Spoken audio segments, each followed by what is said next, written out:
Chapter 7. Matthias had never stayed up all night in his life. He was just a little bit tired but strangely excited. Great events seemed to have been set in motion by his news. Immediately upon being informed by the hay cart incident, the abbot had insisted on calling a special council meeting to the doors. But this time it was for a purpose very different from the feast. Constance and Matthias stood in front of the council of elders. All about them was a hum of whispers and mutters. Abbot Mortimer called an order by ringing a small bell. "Pay attention, everyone. Constance and Matthias, would you please tell the council what you saw tonight on the road to St. Ninian's?" As clearly as they could, the badger and the young mouse related the incident of the rat-infested hay cart. The council began to question them. "Rats, you say, Matthias?" "What type of rat?" inquired Sister Clemens. "Big ones," Matthias replied, though I'm afraid I couldn't say what kind they were or where they had come from. "What about you, Constance?" "Well, I remember that my old granddad once knew a sea rat," she said. "Going by his description, I'd say that's what they looked like to me." "And how many would you say were of these rats, Father?" Abbot asked. "Couldn't say for sure, Abbot. There must have been hundreds." "Matthias?" "Oh, yes, Father, I agree with Constance. At least 400. Did you notice anything about them, Constance?" "Indeed I did, Father. My badger sense had told me right off the bat these were very bad and evil rats." The badger's statement caused uproars and shouts of "Nonsense! Pure speculation!" and "That's right, give a rat a bad name." Without even thinking, Matthias raised a paw and shouted aloud, "Constance is right! I could feel it myself. There was one huge rat with a ferret skull on a pole. I got a good look at him. It was like seeing some horrible monster." In the silence that followed, the abbot rose and confronted Matthias. Stooping slightly, he stared into the young mouse's bright eyes. "Think carefully, my son. Was there anything special you noticed about him?" Matthias thought for a moment. Everyone was watching him. "He was much bigger than the others, Father. What else?" "Think, Matthias." "I remember. He had only one eye." "Right or left?" "Left, I think." "Yes, it was left, Father." "Now, can you recall anything about his tail?" "Oh, I certainly can," Matthias squeaked. "It must have been the longest tail of any rat alive. He held it in his claws as if it were a whip." The abbot paced up and down before turning to the assembly. "Twice in my lifetime I have heard of travelers speak of this rat. He bears a name that a fox would be afraid to whisper in the darkness of midnight. Clooney the Scourge." A death hush fell over the creatures of Cavern Hall. "Clooney the Scourge? Surely not. He was only some kind of folk legend, a warning used by mothers when youngsters were fractious or disobedient. Go to sleep or Clooney will eat you. Eat up your dinner or Clooney will come. Come in this instant or I'll tell Clooney." Most creatures didn't know what Clooney was. He was just some sort of bogey that lived in bad dreams and dark corners of the imagination. The silence was broken by scornful snorts and derivative laughter. Furry elbow nudged downy ribs. Mice were beginning to smile from sheer relief. Clooney the Scourge, indeed. Feeling slightly abashed, Matthias and Constance looked pleadingly towards the abbot for support. Abbot Mortimer's old face was stern as he shook the bell vigorously for silence. "Mice of Redwall, I see there are some among you who doubt the word of your abbot." The quiet but authoritative words caused an embarrassment and shuffling from the council of elders. Brother Joseph stood up and cleared his throat. Father Abbot, we all respect your word and look for your guidance, but really, I mean..." Sister Clemens stood up smiling, spreading her paws wide. "Perhaps Clooney is coming to get us for staying up too late." A roar of laughter greeted the ironic words. Constance's back hair bristled. She gave an angry growl followed by a fierce bark. The mice huddled together with fright. Nobody had ever seen a snarling, angry badger at a council meeting. Before they could recover, Constance was up on her hind legs, having her say. "I'd never talk with such a pack of empty-headed ninnies. You should be ashamed of yourselves, giggling like silly little otter cubs that have caught a beetle. I never thought I'd live to see the elders of Redwall acting in this way." Constance hunched her heavy shoulders and glared about with ferocity that set them trembling. "Now you listen to me. Take heed of what your Father Abbot has to say.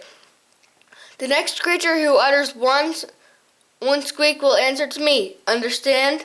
The badger bowed low in a dignified manner, gesturing with her massive blunt paws. "The floor is yours, Father Abbot."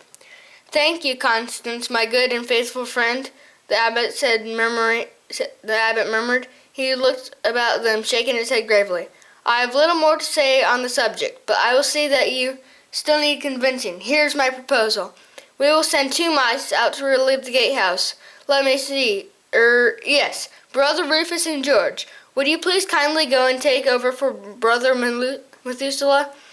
Please send him in here to me. Tell him to bring the Traveler's Records volumes. Not the present issue, but the old editions that were used in past years. Rufus and George, both solid-looking, sensible mice, took their leave with a formal bow to the abbot. Through a high-slitted window, Matthias could see the rosy pink and gold fingers of dawn stealing down the cavern hole, as candles began to flicker and smoke into their stubs. All in the space of a night events, they had moved from festivity to crisis, and he, Matthias, had taken a major role of both. First the big grayling, then the sighting of the cart, large happenings for a small mouse. Old Brother Methuselah had kept the Abbey records for as long as any creature could remember. It was his life's work and consuming passion. Besides the official chronicle of Redwall, he also kept his own personal volume full of valuable information. Traveling creatures, migratory birds, wandering foxes, rambling squirrels, and galerious hares. They all stopped and chatted with the old mouse, partaking of his hospitality, never dreaming of hurting him in any way. Methuselah had the gift of tongues. He could understand any creature, even a bird. He was an extraordinary old mouse who lived in the company of his volumes and the solitude of the gatehouse.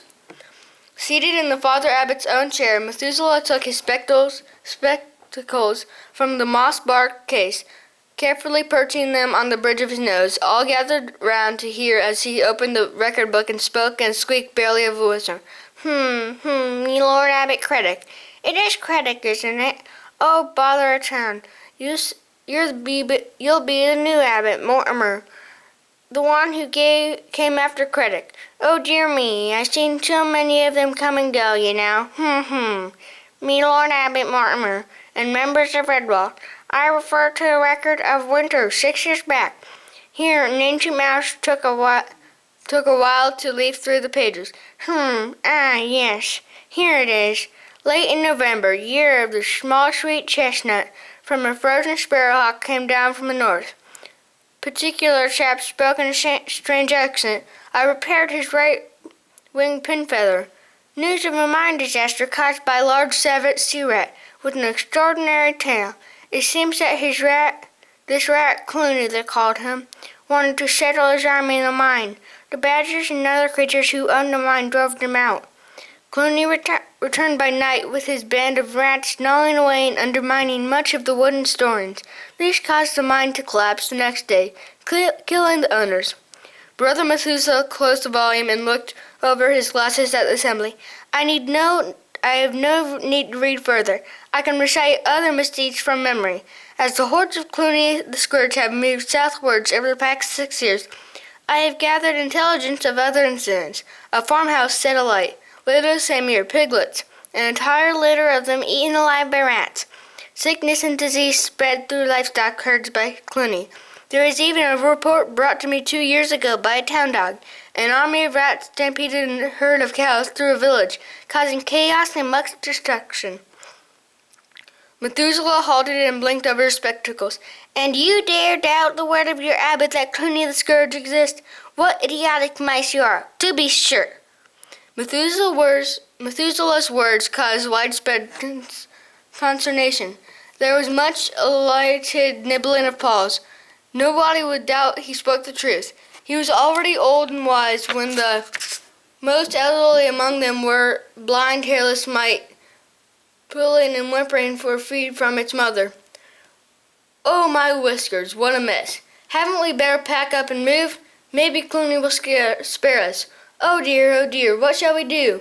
Matthias spat in the middle of the floor, brandishing his staff in the way that surprised everyone. Do? He cried. I'll tell you what we do. We'll be ready. The abbot could not help shaking his head in admiration. It seemed that young Matthias had hidden depths. Why, thank you, Matthias, he said. I could not have put it better myself. That's exactly what we could do. We'll be ready.